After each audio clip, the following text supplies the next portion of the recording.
Hala ka. Mga kababayan, mga ka-GP Natics, si Senator Robin Padilla po ay naglabas or nag-file ng resolusyon na kung saan po mga kababayan ay gusto niya pong mangyari. Sorry po Again mga kababayan, mga ka-GP Natics, sino po ba dito yung mga Muslim? Meron ba mga Muslim dito? Tatanong ko lang sana kung ang mga Muslim, bawal ba sa inyo mga kababayan? Bawal ba sa kanila kung wala namang Muslim dito, bawal ba sa kanila ang lalaki sa lalaki, babae sa babae? Tayo po gusto ko lang po linawin, hindi po ako against sa mga LGBTQ. Okay? Ang gusto ko lang malaman, mga kababayan, totoong Muslim ba talaga itong si Senator Robin Padilla? Bakit bilang isang Muslim, kasi lagi niyang sinasabi, nung siya po ay tumatakbo or tumakbo, mga kababayan, sinasabi niya na dapat magkaroon daw po ng senador para representante ng mga Muslim, 'di ba? Yan ang kanya pong ginagamit na slogan ata no'n o kanyang mga promises or promise noong panahon po ng eleksyon, mga kababayan, kung saan po ay nag-number 1 siya. Pero ang nakakapagtaka dito, 'di ba nung nakaraan nakita natin si Robin Padilla, doon sa dahig, mga kababayan, parang kumain ito ng pork. 'Di ba bawal na bawal sa Muslim? Pero wala naman po nagkumpirma na yun ay pork. Puwedeng sabihin na, "GP baka hindi naman pork yun." Kaya lang, mga kababayan, ang sabi ng mga comments, yung mga tao na nakasama nila dun, nakahalubilo, ito daw ay pork. Pero hindi natin nga talaga, sabi ko nga, not unless magsalita na si Senator Robin Padilla dun. Pero ngayon, mga kababayan, sinusulong po niya ang same-sex marriage, mga kababayan. Hala ka. Nataliwas po sa aral ng mga Muslim. Oy, GP, anong balita yan? Okay, mga kababayan, ito po, sabi dito, Padilla Bill seeks to institutionalize civil partnership for same-sex couples. Nako, Robin, para ba kay ano to? Para ba kay Rustom? Hala Kay ka. Bibi Gandang Hari? Well, anyway, mga kababayan, sabi niya dito, Senator Robin Padilla has filed a bill seeking to institutionalize the civil partnership of same-sex couples. Once enacted, the unnumbered bill shall be known as the Civil Partnership Act. Under its declaration of policy, it says that the state shall recognize the need to protect its citizens who are in the relationship with the same sex, accord the same rights and obligations similar to married couples, and ensure that they are not discriminated against. Sabi niya pa, in state that any person who complies with the requirements provided shall be allowed to register and enter into a civil partnership and shall be bound by the obligation and responsibilities and enjoy protection and benefits afforded by this act. Si Robin Padilla kaya talaga nagsulat nito? Hala ka. Parang straight English 'Di ba? Under it, the following are the requisites for civil partnership: legal capacity of the contracting parties at least 18 years of age, not prohibited to enter into civil union by reason of public policy, free from any previous bond of marriage or civil partnership. Consent freely given in the presence of the administering officer, authority of the administering officer, a valid license to contract or enter in a civil partnership issued by and obtained from the local civil registrar of the city of municipality where either party habitually resides. Mga kababayan, naku po, eto sa mga kapatid natin Muslim diyan. Siguro naman gawan niyo na ng paraan ito, sana sana sumagot na kayo, 'di ba? Sana mga kababayan magsalita na kayo, dahil parang nagagamit lang. I don't know mga kababayan, pero ito yung sa palagay ko, ito yung opinion ko, ito yung nakikita ko 'Di ba dapat kapag sinabi mo na bilang isang Muslim representative sa Senado, dapat ang pinapasa mong bill, mga kababayan, hindi ko naman sinabi na maging limited lang si Senador Robin Padilla sa mga bill para sa mga Muslim. 'Di ba? Pwede naman talaga siyang gumawa. Pero syempre, nung sinabi mo 'yan, dapat priority, mga kababayan, at may kinalaman din sa iyong religion. Pero ngayon, bilang isang Muslim na sinasabi mo, pinagmamalaki mo, tuwing magsasalita ka, tuwing mag-i-speech ka, meron ka pang binabanggit na, 'di ba? Yung dasal nila, mga kababayan. Pero iba yung ipinapakita mo, iba rin yung ginagalaw mo.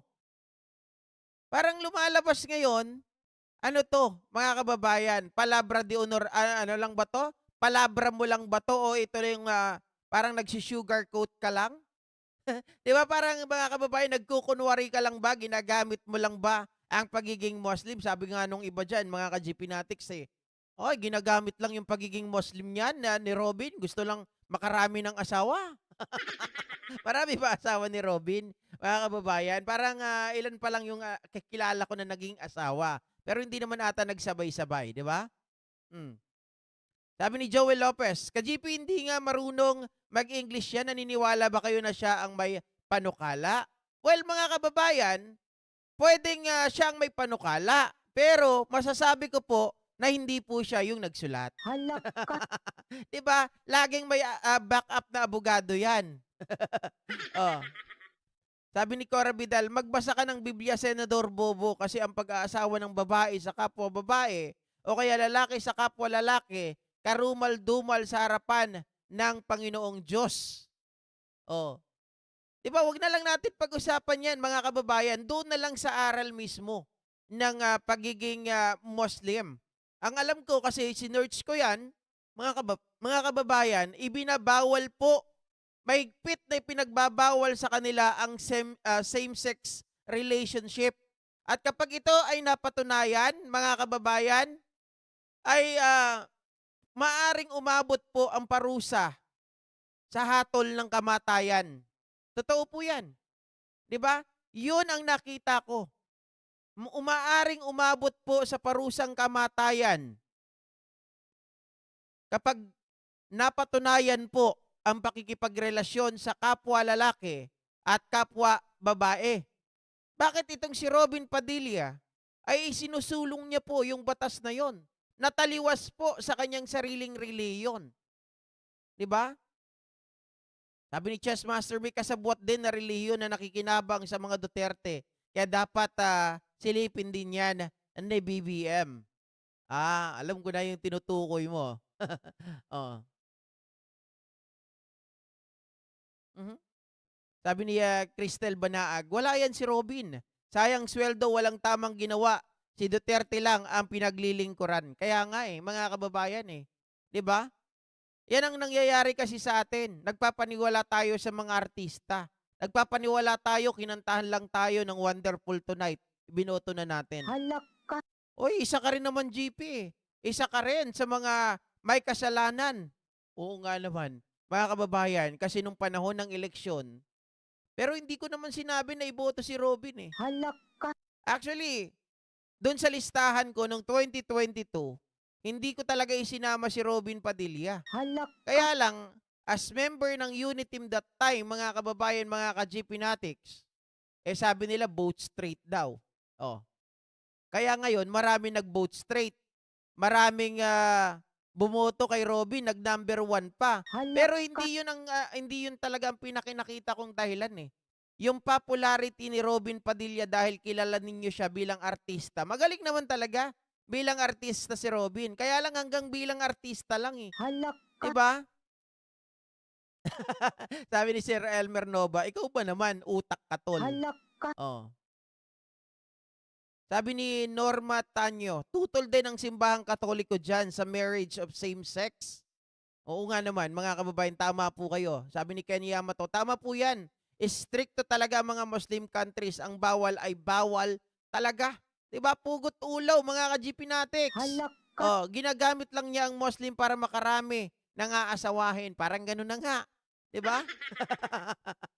Oh, sabi ni Sir Michael Aluwag, "Wonderful Tonight, kanta ko yan, GP ah." Hala ka. Yun lang, Sir Michael. Eh, yan talaga yung ginagamit ni ano eh, ni Robin Padilla nung pangangampanya. Kinakanta niya talaga yan, Wonderful Tonight. Oh. Sabi ni Rosario Santos, hindi ko binoto si Robin, si Zara. Sana idol, wag nang i-content si Robin. Nakakaumay ang pagmumukha niyan kasi talagang bobo at tanga yan. Hindi, mga kababayan, kaya naman natin ikino-content po ito, whether you like it or not, mga kababayan. Sorry po alam ko maraming naaasiwa, maraming naaasar, marami pong ayaw kay Robin Padilla. 'Di ba? Isinusuko na nga po yan eh. Kaya lang, kapag hindi po natin ikino-content, mga kababayan, at pinababayaan natin yung mga insidente na ito or balitang ito, eh parang tayo na po ang tayo na po ang nagkakaroon ng pagkakasala. Bakit? Siyempre, dapat kaya nga natin ibinabalita para maging aware at makapag-isip yung mga kababayan natin. Walang hiya tong Robin Padilla na 'to, dinadala kami, binubulsa kami, 'di ba? Para malaman po natin yung mga katarantaduhan na pinaggagawa nila. Alam naman natin, same-sex marriage, mga kababayan, ay labag po sa simbahang Katoliko. Labag din lalong-lalo na dito po sa relihiyon ni Robin Padilla. Pero bakit niya po isinusulong ito, mga kababayan? Minsan mapapaisip ka na lang, sabi ng iba, hindi, baka naman para kay Bibi Gandang Hari yan. Eh, mga kababayan, dapat po kapag ikaw ay gagawa ng batas, 'di ba? Sabi ko nga, okay lang sa akin 'yan, walang problema kung 'yan ang kagustuhan ng taong bayan. Pero bilang isang Muslim na bawal sa inyo 'yan, tapos 'yan ang isusulong mo, taliwas po ito sa layunin mo na maging representante ng mga Muslim sa Senado. 'Di ba? Parang parang sinabi mo na, mga kababayan, na hindi mo po sinusunod ang aral ng mga Muslim kapag pinagpatuloy mo ang Senate bill na yan na pagtatalaga at pagiging legal ng same-sex marriage dito sa Pilipinas. Again, hindi ko po tinututulan yan, mga kababayan.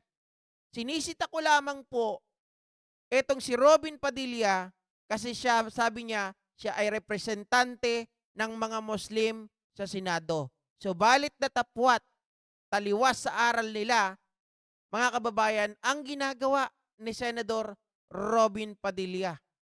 Eh sana naman, yung mga kapatid nating Muslim, 'di ba? Eh, ang lagi nagsasalita diyan, etong si kapatid na Carbonel, mga kababayan, eh sana ipanawagan din nila etong ginagawa ni Senador Robin Padilla. Sabihin ng iba diyan, ba't mo ba pinapakialaman? Eh, iyan ang gusto niyang gawing batas. Yun nga, gusto niyang gawing batas, mga kababayan. Pwede namang ibang tao na lang ang magpasa niyan eh. Bakit mismong Muslim ang gusto magpasa ng same-sex marriage bill, mga kababayan?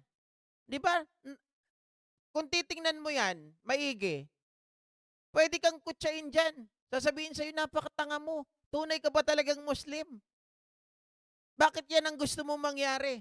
Eh samantalang mismo sa aral ninyo, ito ay hindi pwede. Parang sa pagtatalaga mo, mga kababayan, ng bill na ito, parang kinukonsinti mo na po. 'Di ba? Parang sinasabi mo ng mga kapatid mong Muslim ay mali sa kanilang aral, sa kanilang ano ang tawag doon, mga ka-GP Natics? Yung sa kanilang guidelines, 'di ba? Oh, parang kinokontra mo sila. Parang sinasabi mo, mali na kayong mga kapwa kong Muslim, kapatid kong Muslim, ay hindi nyo pinapayagan ang mga ito. Parang gusto mo sinasabi, tao rin yan sila. Eh kaso nga, mga kababayan, may tradition na kayo eh. May paniniwala kayo na sinusunod. Tapos itong si Robin Padilla, eh parang gusto niya na ata, mga kababayan, magtayo ng sariling relihiyon. Hala ka. Oh, just be you. Sabi ni Ken Yamato, tandaan mga kababayan, sama-sama nating labanan ang mga propaganda ng Chekwa at ang ambisyon ng useless na BP na maging presidente sa 2028. Kasalanan ni BBM, itinaas pa kasi yung kamay ng Robin na yan. Actually, mga kababayan, si Robin Padilla nung panahon na yan, hindi talaga si BBM. Dahil nga, coalition yan, unit team, kay Sara talaga yan mga kababayan. Si Sara po ang nag-request kay PBBM na isama po sa slate itong si Robin Padilla. Ang tawag nga sa kanya noon, saling pusa. Mga kababayan, guest ano lang siya, guest candidate.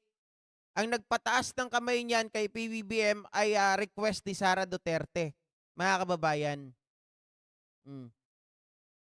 Sabi ni Ma'am Ninita Umali, peking Muslim daw itong si Robin Padilla. Well, hindi ko sinasabi mga kababayan na peke talaga si Robin pero base sa kanyang mga galaw, kaduda-duda po mga kababayan. Sabi ko nga, ikaw na lang, kung representante ka ng mga Muslim, sinisira mo, mga kababayan, ang aral ng mga kapatid mong Muslim sa ginagawa mo na ito. Di ba? Baka bakla din daw yan si Binoy katulad ni Bibi Gandang Hari, sabi ni Sir Ruben Galore. Halak ka. Grabe naman yan. I doubt naman mga kababayan na bakla itong si Robin Padilla. Ang hilig po yan. Sabi ko nga sa inyo, yung nasira kong kapatid, yung kuya ko mga kababayan, dati niyang boss yan si Robin. So, hindi yan bading. Lalaking lalaki yan, hilig niyan sa babae. Halak ka. Madami na nga yan na anakan eh. 'Di ba? Sabi ni Herman Santiago, Boss GP, di naman totoong Muslim yan, for convenience lang yan. Ano lang yun? Dahil lang sa urge. Oh, dahil lang daw sa urge. Papalit yan si Binoy kay Kibulok ka GP, sabi ni Marvin Gange. Robin Padilla, peke na Muslim, matakaw lang sa pek-pek. Ang stupid bro from New York, Bronx, USA by Manis. Aha. Kayo talaga. Para lang sa PEK. Halak ka. Ganun pala, kaya pala nagpalit si Robin ng relihiyon. Walang iya naman yan, no? Benjamin Abanes, hindi na yan mananalo kahit anong takbuhin. Nako, mga kababayan, marami pa ring mga uto-uto na mga Pilipino, marami pa rin po ang hindi po masasabi natin ay matalino, 'di ba? Marami pa rin mga nagpapaukit. Kita nyo nga nung nakaraan eh.